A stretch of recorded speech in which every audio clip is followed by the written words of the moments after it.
নাম রোহিত শর্মা না হলে সে দলে জায়গাও পেত না, এমনটা কিন্তু বললেন মাইকেল ভন। আসুন পুরোটা জেনে নিই। রোহিত শর্মার প্রথম ম্যাচের স্কোর 4 বলে 0, দ্বিতীয় ম্যাচে 4 বলে 8 এবং তৃতীয় ম্যাচে 12 বলে 13 রান করেন তিনি। আইপিএলের চলতি মরশুমে এই হচ্ছে মুম্বাই ইন্ডিয়ান্সের হয়ে রোহিত শর্মার পারফরমেন্স। যে কোনো ব্যাটসম্যানের ব্যাট থেকে এরকম রান আসতে থাকলে তিনি সমালোচনার মুখে পড়বেন, এটাই স্বাভাবিক। তবে নামটা যেহেতু রোহিত শর্মা, সেই সমালোচনা একটু রয়ে সয়ে করতে হয়। মাইকেল ভন অবশ্য এত কিছুর ধার ধারছেন না। তিনি সোজা বলে দিয়েছেন নামটা রোহিত বলে এখনও মুম্বাইয়ের হয়ে খেলার সুযোগ পাচ্ছে ভারত অধিনায়ক। অন্য কেউ হলে এতদিনে একাদশে জায়গাও হারাতেন। ভারতের হয়েও রোহিত এমন সমালোচনার মুখে পড়েছিলেন চ্যাম্পিয়ন্স ট্রফির আগে। সেটা যে ব্যাট হাতে খুব উড়িয়ে দিতে পেরেছেন তাও নয়। ওই টুর্নামেন্টে 5 ইনিংসে তিনি 36 অ্যাভারেজে রান করেছিলেন 180, সর্বোচ্চ 76। তবে ভারতীয় ব্যাটসম্যানদের মধ্যে সবচেয়ে বেশি স্ট্রাইক তারই ছিল 100। সেই সঙ্গে ভারত টুর্নামেন্টের চ্যাম্পিয়ন হওয়ায় রোহিতকে নিয়ে সমালোচনা শেষ পর্যন্ত চাপা পড়ে গেছে।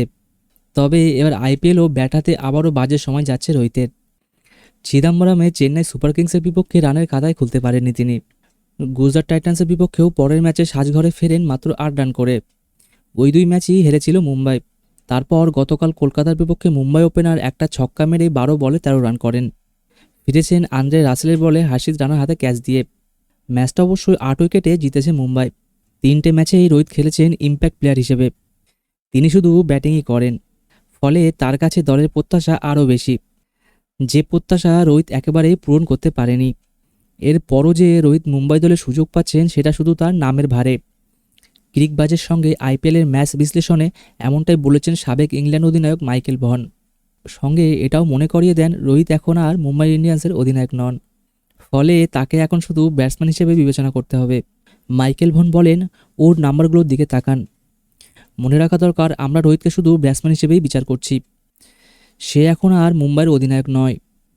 তাই এমন গড়পড়তা নাম্বার দিয়ে কারোর দলের টিকে থাকার কথা নয়। রোহিতের নাম্বারগুলো এই মুহূর্তে সত্যিই খারাপ। যদি আপনার নাম রোহিত শর্মা না হতো, আপনি এরকম গড়পড়তা পারফর্ম করার পর দলে জায়গা হারাতেন।